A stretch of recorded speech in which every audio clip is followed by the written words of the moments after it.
4 आश्रम होते हैं, ब्रह्मचर्य आश्रम, गृहस्थ आश्रम, वानप्रस्थ आश्रम और संन्यास आश्रम। 4 आश्रम होते हैं। ये क्रमशः जब तक चारों आश्रम से आप नहीं गुजरेंगे तो सबका अनुभव नहीं होगा, तो मन कहीं भी अटक सकता है।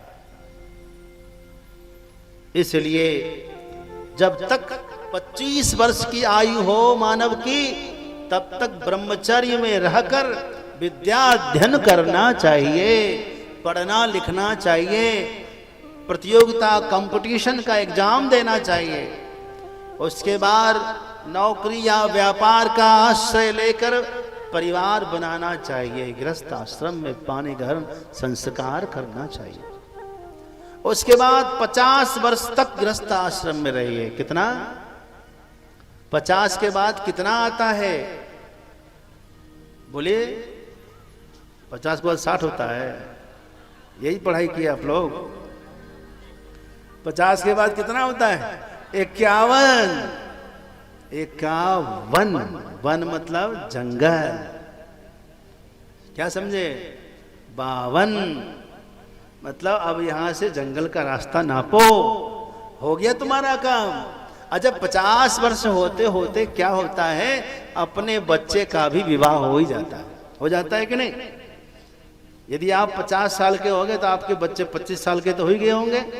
25 साल में आप विवाह कर दीजिए, और करने के बाद बहू को चाबी भी सौंप दीजिए और वन का रास्ता नापिए। अब आप कहेंगे महाराज कौन सा वन, कहाँ बन जाए हम, वन में कैसे रहेंगे? हैं? कोई बात नहीं, घर को ही वन बना लीजिए। अपने घर को ही वन बनाइए। अरे घर वन कैसे बन सकता है? हम कहें आप अपने मन को ही वन बना लीजिए। मन में तो वन बन सकता है ना।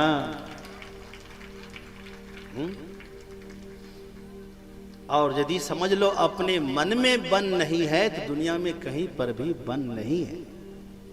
मन में वन बनाइए, निश्चय करिए कि अब मेरा समय भजन करने का है। सब कह दीजिए बेटा, अब तुमको हमने सब कुछ दे दिया, तुम्हें पाल पोस कर बड़ा कर दिया, विवाह करा दिया, अब हमारी दायित्व तुम्हारा खत्म हो गया, अब तुम हमारा भरण पोषण करना। हम जहाँ अपनी जरूरतों को कम करना चाहिए। मैंने आपसे कहा ना, आपकी उम्र 50 हो गई, भोजन एक वक्त करिए। स्वस्थ रहना है ना, दवाई कम करना है ना, तो उसका उपाय है कि भोजन कम करिए। अन्न में ही सारा दोष है। अन्न तो चाहिए, लेकिन बस एक वक्त खा के भी आप जिंदा रह सकते हैं। स्वस्थ रहना है, एक वक्त भोजन करना चाहिए। उसके बाद भी ऐसी चीजें मत खाओ। शुद्ध चीजें आपके पास बहुत कुछ है, वो सब चीजें खा करके, कम खा करके, कम जो है खर्चा कम करो, त्याग करो, ताकि बच्चों को भी आप बोझा ना लगे। तीर्थ यात्रा करो, कथा में, सत्संग में समय दो, व्रत में, उपवास में समय दो। धीरे धीरे अपना मन भगवत भक्तिमय हो जाए। आपकी अवस्था जैसे 75 पार कर जाए तो सब कुछ से आप विरक्त हो जाइए। ये संन्यास आश्रम है। बड़ा सुंदर समझाया। तस्मात् त्वमपि कल्याण कुरु मे वचनम हितम कुलजाम कन्यका। बेटा, इसलिए आप भी मेरी बात को मान लीजिए।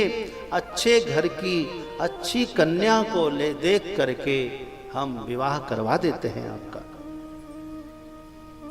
सुखदेव जी कहते हैं, ना हम गृहं करिष्यामि दुखदम सर्वदा पितः धन चिंता तुराणाम ही क्व सुखम तात दृश्यते। मैं आपका पुत्र हूं, यह बात आप जानते हुए मुझे क्यों गृहस्थी में लगा रहे हैं। जन्म दुखम जरा दुखम दुखम च मरणे तथा गर्भवासे पुनर्दुखम विष्ठा मूत्रमये पिता। हे पिताजी, जन्म होना भी दुख है कि नहीं?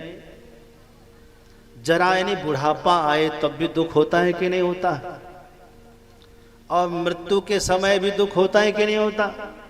यदि मृत्यु के समय सुख होता तो हर कोई खुशी खुशी मर जाता, लेकिन मरने से हर कोई डरता है क्योंकि कष्ट बहुत होता है।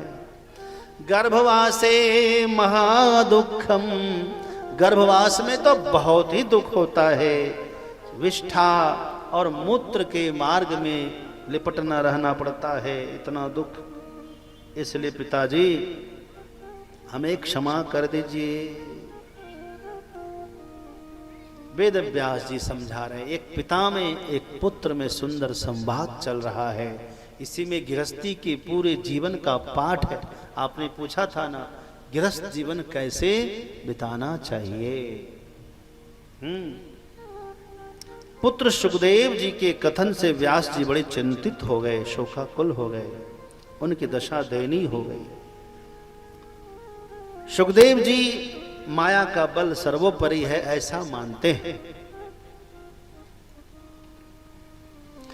जो माया सब जग ही नचावा, जो माया सब जग ही नचावा, जो माया सब जग ही नचावा, जो माया सब जग ही नचावा, जासु चरित लखी काहू न पावा, जासु चरित लखी काहू न पावा, सो प्रभु भ्रू विलास खगराजा, सो प्रभु भ्रू विलास खगराजा, नाच नटे एव सहित समाजा, नाच नटेव सहित समाजा, नाच नटेव सहित समाजा, सबही समाजा, सबही समा। बंधुओं, माया को कोई जान पाता है आज तक? जिसने भी कोशिश की वो ही फंस गए माया में। माया को कोई पार नहीं पा सकता। भगवान ने कहा, दैवी हेषा गुणमयी मम माया दुरत्यया, ये मेरी जो दैवीय माया है बड़ी कठिन है जान पाना। तो कोई तो जान पाता होगा भगवान। भगवान ने कहा, मामेव ये प्रपद्यन्ते माया मेताम तरन्ति ते, जो मेरी शरण में आ जाएगा वही मेरी माया से बच पाएगा।